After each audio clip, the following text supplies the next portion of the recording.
Good morning, my YouTube viewers. Palestine here. Thank you for joining my channel. Welcome to my channel. Basically, wanted to let you know that I got the results for the mammogram that I had over 2 weeks ago. And basically, I got the results in the post yesterday or the day before.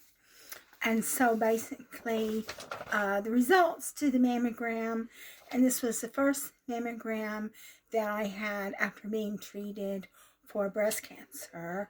So the results were normal. So I got a normal mammogram, even though I had some problems on my left breast. But I think that that was an infection that was caused by stress, the stress of me having the financial difficulties. And if you watched my previous video, you will know the financial difficulties that I was talking about. And because I was so under so much stress, I think that it caused my immunity to weaken and caused me to get a type of infection because, yeah, just because. And basically, I did actually go to the breast clinic. And when I went to the breast clinic, they just said that the radiotherapy had caused my skin to thicken. And so, um, right on my breast and around my nipple, the skin is really thick, and that is a result of the radiotherapy treatment. And they said that my left breast will never be the same as my right breast again because I've had radiotherapy treatment. But so that's good. It's good that my first mammogram after having treatment for breast cancer is normal. So now I have to wait until I get the second mammogram. And the reason why is because I was speaking to this lady at this coffee morning that I attend, and her sister had breast cancer, but I don't know what type of breast cancer it was because there's all different types.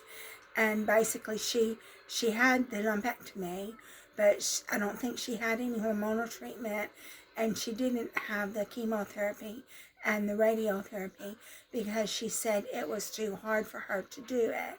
And because she didn't have the chemotherapy and the radiotherapy and the hormonal therapy, the cancer came back in 2 years.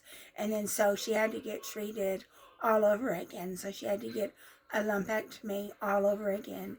And then she had to do the chemotherapy and the radiotherapy and maybe even the hormonal therapy. I'm not sure. But I've had my 2 lumpectomies and the radiotherapy, and now I'm on hormonal therapy, and I have to be on hormonal therapy for 10 years. So I've been on hormonal therapy for at least 6 months now.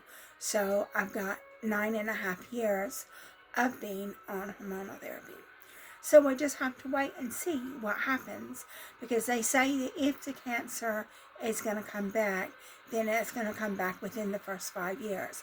And then, but there are people who the cancer has come back years and years later, so there's no guarantee that the cancer is not going to come back. And my aunt, she had breast cancer, and apparently she was really high up in the phone company where she worked. She was a manager, and she was just one step below director. And she was taking HRT, and she wasn't fat. She didn't have a weight problem. She wasn't fat, but because they told her that she got breast cancer because she was taking HRT. So obviously she couldn't take HRT any longer because it was the HRT that gave her cancer. And she had to have a mastectomy, which don't think I would have agreed to that. And then, but because she had a good insurance policy, she had a reconstruction along with her mastectomy. So I know reconstruction isn't the same thing as a real breast, but I guess it gave her a little bit of solace knowing that she had a reconstructed breast. And from what I understand, the cancer has never come back. But hers was definitely hormone related. Hers was caused because she was taking HRT. And I guess because she didn't have a weight problem, she's not diabetic. And so as soon as they removed the cause of the cancer, the HRT, it hasn't come back. So I don't know what's going to happen to me because I am diabetic.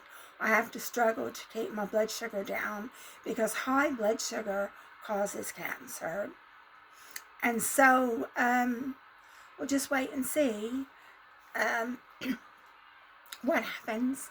See if the cancer is going to come back. But I definitely have to be on aromatase inhibitors for 10 years. And I've done 6 months of that. So I don't consider myself cured. I do not consider that I've been cured of cancer because I have to take hormonal therapy. I have to take aromatase inhibitors for 9.5 more years. And these aromatase inhibitors, which I take anastrozole, it makes me really tired. I'm tired right now. This morning I just took my 10 doses, 10 tablets or 10 drugs, and I'm tired. I could go to sleep. As soon as I take all the drugs that I have to take, I just get really tired and I have to go to sleep. But of course I can't go to sleep because I have to carry on my day. Like when I finish this video, I'm going to rest a little bit and then I'm going to go to a coffee morning. And this morning, before I made this video, I was up, I was studying my data science. So if you're interested in data science, I do have a data science channel called Crystal X. And then, so I studied my data science, and then after I finished studying that, I will have to make a video on that, probably this afternoon on my data science channel. And then I mopped the floors, had to clean the floors, and then I fixed the breakfast. But we had leftover chicken and chips from last night, so all I had to do was boil the kettle for the tea and put the chicken and chips in the microwave. And so we had the chicken and chips, which was left over from last night.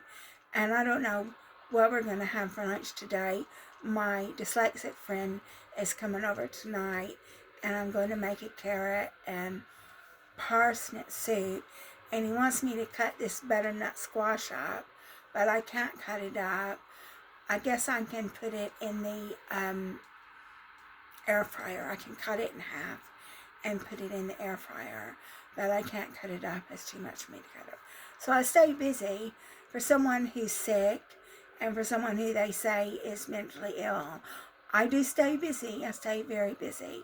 And I've got to watch the space because in 1.5 years, when I collect my pension, I'm going to have a lot of things to say.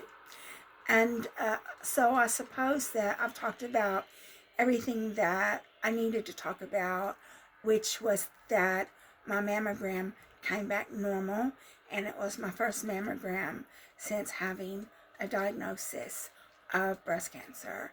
And so I'm going to get 4 more mammograms, and then by that time I probably won't get any more mammograms because I think in the UK, I think when you're 70 they stop giving you mammograms, but I guess you can request them if you've got a lump. I don't know. And so that concludes my video. I just wanted to let you know the status of my mammogram. If you like my video, please like and subscribe. Thank you so much for watching my video and listening to my cancer story. And I will be making another cancer story for you soon.